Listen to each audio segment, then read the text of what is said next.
السلام علیکم ورحمۃ اللہ وبرکاتہ۔ آج کی اس ویڈیو میں ہم اسلام کے اندر عدل اور انصاف کی کیا اہمیت ہے اور اسلامی حکمرانوں نے کس قدر عدل سے اور انصاف سے کام لیا ہے، اس کی ایک مثال میں آپ کے سامنے رکھنا چاہوں گا۔ عمر فاروق رضی اللہ عنہ کا نام آپ سبھی نے سنا ہوگا۔ ان کا دور حکومت ہے، غسانی حکمران نے اسلام قبول کیا۔ یہ عیسائی حکمراں تھا، اس نے اسلام قبول کیا، اس کے ساتھ اس کے دوسرے ساتھی بھی اسلام لے آئے، مسلمان ہو گئے۔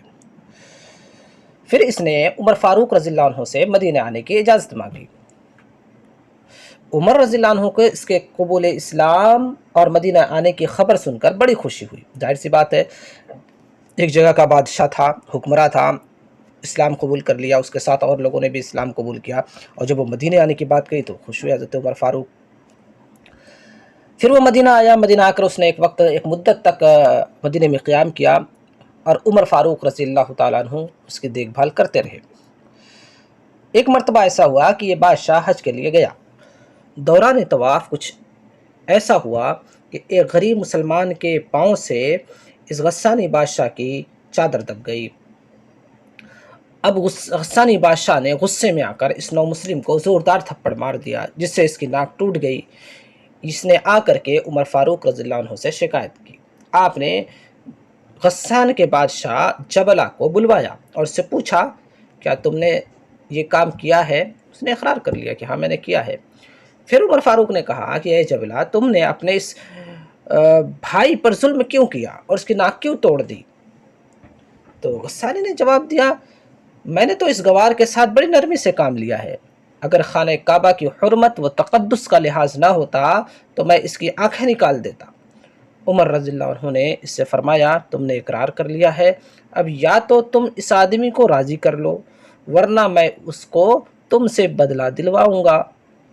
ایک یہ اسلام کا انصاف۔ عمر فاروق نے کہا، یا تو تم اسے راضی کر لو، بات چیت کر کے اس سے معافی مانگ لو، ورنہ وہ بھی تمہیں ویسے ہی تھپڑ مارے گا اور تمہاری ناک توڑے گا۔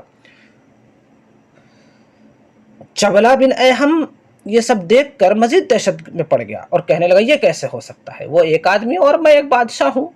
عمر رضی اللہ عنہ نے فرمایا، اسلام نے تم دونوں کو برابر کر دیا۔ جب تم نے اسلام کو قبول کر لیا، کوئی بادشاہ اور کوئی رعایا، کوئی غریب نہیں ہوتا، سب برابر ہو جاتے اسلام میں، اسلام قبول کرنے کے بعد۔ عمر فاروق کو دیکھیے،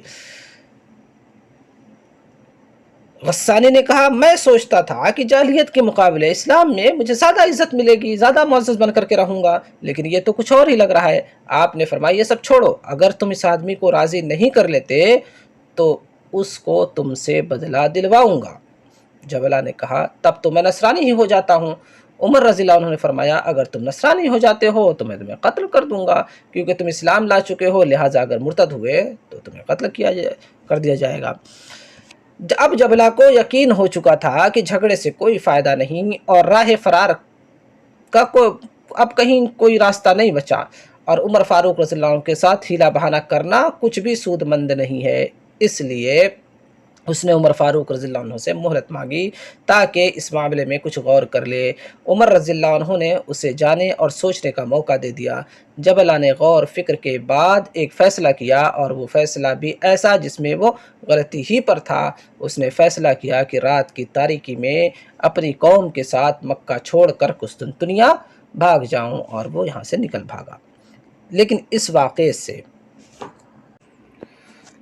جو میرا مقصد ہے وہ لوگوں کو یہ پیغام دینا ہے کہ اسلام کے اندر عدل ہے، انصاف ہے، چھوٹا بڑا سب برابر ہے اسلام میں۔ کسی بھی ذات کا ہو، اونچی ذات کا ہو، نیچی ذات کا ہو، اونچے خاندان کا ہو، چھوٹے خاندان کا ہو، مالدار ہو، غریب ہو، اسلام میں ہر فرد برابر ہے۔ اسلام میں کوئی تفریق نہیں ہے۔ اسلام کے اندر جو اصول بتائے گئے وہ سب کے لیے یکساں ہے۔ یہی میں بتانا چاہتا تھا۔